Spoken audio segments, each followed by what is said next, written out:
Back here on CBS Sports HQ, we have a lot to look forward to in the world of football. Of course, Super Bowl 59, that is upon us with the Eagles and the Chiefs. That is top of mind. NFL honors, that is right around the corner as well. And we get an MVP, an Offensive Player of the Year, Offensive Rookie of the Year, so on and so forth. But there's no award for the best offensive lineman of the year, outside of the All-Pro nods, of course. But CBS Sports, of course, proud to present the first annual Offensive Lineman of the Year award. There are 8 nominees: Tristan Wirfs, Lane Johnson, Joe Tooney, Deion Dawkins, just to name a few. These are going to be voted on both publicly and then in-house here at CBS Sports HQ. We're going to announce 2 finalists, and then the week of the Super Bowl, going to crown the Offensive Lineman of the Year. Of course, all the nominees, we listed some of them, and our resident O-lineman, Kyle Long, had a lot to say about these nominees, of course, and he has a personal anecdote about Creed Humphrey. Take a listen. And at number 2, I'm going to go with my buddy Creed Humphrey, the center for the Kansas City Chiefs. I was there during his rookie year, an absolute badass. Usually you do a little hazing to rookies. I remember I went to go haze Creed Humphrey. He hemmed me up by my shirt. He said, "I'm not the guy that you haze." And I knew from day one, really? Creed Humphrey was a bad boy, fantastic center, tone setter for this offensive line. He's the guy that Andy Heck calls on the night before games to see if he's got anything extra he wants to tell the boys before they take the field. I love Creed Humphrey. He deserves all the credit, accolades, and wins that he's had. Love Creed Humphrey. All right, thanks for sharing, Kyle. So now we know, don't mess with Creed Humphrey, all right? And our very own Bryant McFadden spoke with him about the championship DNA that's out there in Kansas City, what it's like playing with Patrick Mahomes. And of course, he had to ask him about that story that Kyle Long just shared with us. Take a listen. Well, Creed, what do you remember about that potential hazing about my good colleague Kyle Long, your rookie season? Oh, man, I don't remember that too much. I guess that's something I do more often than I realize. But no, Kyle's great, man. He was awesome to have around as a mentor.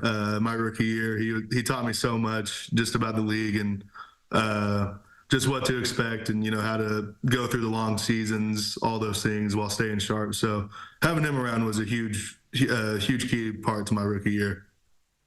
Well, Creed, as you're aware of now, CBS, we're putting forth together a O-Lineman of the Year award, something that probably should become a thing. And I know you study the game, you watch the game, you're a student of the game. If you had to put together your 4 nominees, and if you want to include yourself, no question, feel free to do so. Who would be your 4 nominees for this year's Offensive Lineman of the Year award?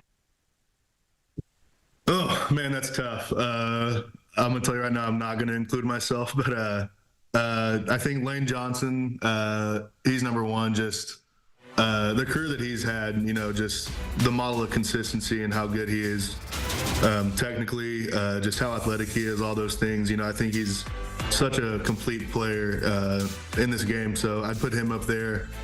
I'd go with Joe Tooney, you know, a guy that's been an all-pro left guard multiple times in his career, and then, you know, this year has gotten asked to play tackle throughout the postseason. He's done a phenomenal job. So, you know, switching positions like that isn't very easy to do, and he's done an incredible job with it. So I'm going to put him up there too. I'd go with Penei Sewell with the Lions. Again, just a freak athlete. Tone setter, plays the game the right way, does things so well in the run and pass game. So put him in there. And then one more I'd go with, I'd probably say Tristan Wirfs, man. Just again, a freak athlete, freak of all freaks, man. You know, switching from right side to left side, not missing a beat doing that, playing at an all-pro level. He's a stud in the pass game and run game as well. Great list, great list. We'll make sure we let you know who comes out on top with the first Offensive Lineman of the Year award. So let's talk about your quarterback, Pat Mahomes. He continues to thrive in postseason play, right? You get an in-depth look with Pat week in and week out, play in and play out. What makes him different in the more critical moments in postseason play? Yeah, you know, I think just the way he prepares and his competitive edge, I think sets him apart from most people. And just, you know, his will to win. You know, there's countless instances of, you know, clutch moments throughout postseason with his career. And, you know, he hasn't been in the league for that long, really. So there's the amount of stuff that he's done. It's been insane to watch him, play and play with. It's been awesome to see. Now, from the outside looking in, for us casual fans, all we're talking about, Creed, is a three-peat, right? Potential three-peat, something that has never been done before. But internally, how are you guys handling a potential three-peat? Yeah, for us, this whole season we've taken it one game at a time. We don't look at the broader picture of things. We focus day in, day out of what we can do to improve each day. So I think the culture has been really good since I've been here. I think guys like Pat, Trav, Chris, all those guys have really created a culture that has been maintained throughout the time that they've been in that building. And I think it's just kind of a testament to what everybody's been able to do week in, week out, day in, day out of, improving each week to get to the point that we're at right now. So it's been awesome to see. And, we're excited to, get back after it, get down to New Orleans, practice for that, and just get ready for the game. Now, when you look at the battles you faced off against as an individual and collectively as an offensive line unit, you guys have seen some really good defensive fronts, but you're getting ready to face off against another outstanding front led by a young player in Jalen Carter. Now, I know you guys haven't really got in depth in terms of the film prep, but based on what you know about Philly and Jalen Carter, what makes him so special along with their front? Yeah, I think him specifically, he's just so well-rounded, and to be that way as young as he is, it's pretty remarkable. He's a great player. I got to play him last year. It was a battle, so he's going to be game for it. And, he's going to be ready to come. So he's a tremendous player. And then the guys across that D line, I think they have a ton of depth, a ton of really good players across that line. So it's a big challenge for us, and we're ready to get to work and just prepare for it. Now, Creed, you're joining me on behalf of Sleep Number, and Sleep Number is the official sleep and wellness partner of the NFL. And currently, more than 81% of active roster players benefit from the improved sleep performance on Sleep Number smart beds. Now, a key nugget about you, Mr. Creed, you've played in 68 games. You started 68 games. And you've been using Sleep Number beds since your rookie year. So tell us a little bit about how you have benefited from sleeping on Sleep Number beds. Yeah, it's a huge key. Like you said, 68 games through 4 years. I don't think that's including postseason either. So I played at least 20 games a season throughout my 4 years here, and it's those are long, grueling seasons. You get mentally drained, beat up physically. So, I think rest is a key part of that. And, I think it's above 84% of the Chiefs sleep on a Sleep Number smart bed too. So, I think it's really valuable. The sleep quality that you get is huge for recovery.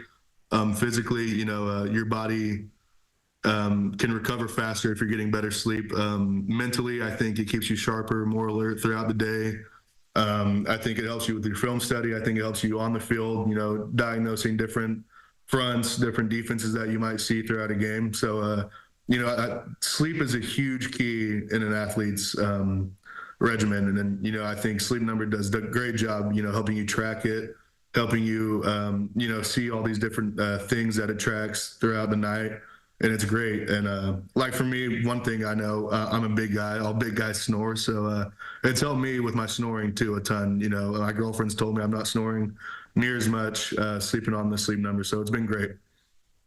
Hey, Creed, you just gave out a key nugget about you guys' success because you said at least 84% of your team sleeps on Sleep Number smart beds. So if I'm the rest of the league, I got to find a way to get my entire roster to sleep on Sleep Number smart beds so you can get the proper amount of rest so you can be at your best. Last question for you. You talked about it helps you in terms of not snoring as much. What is another great feature that you love about Sleep Number smart beds?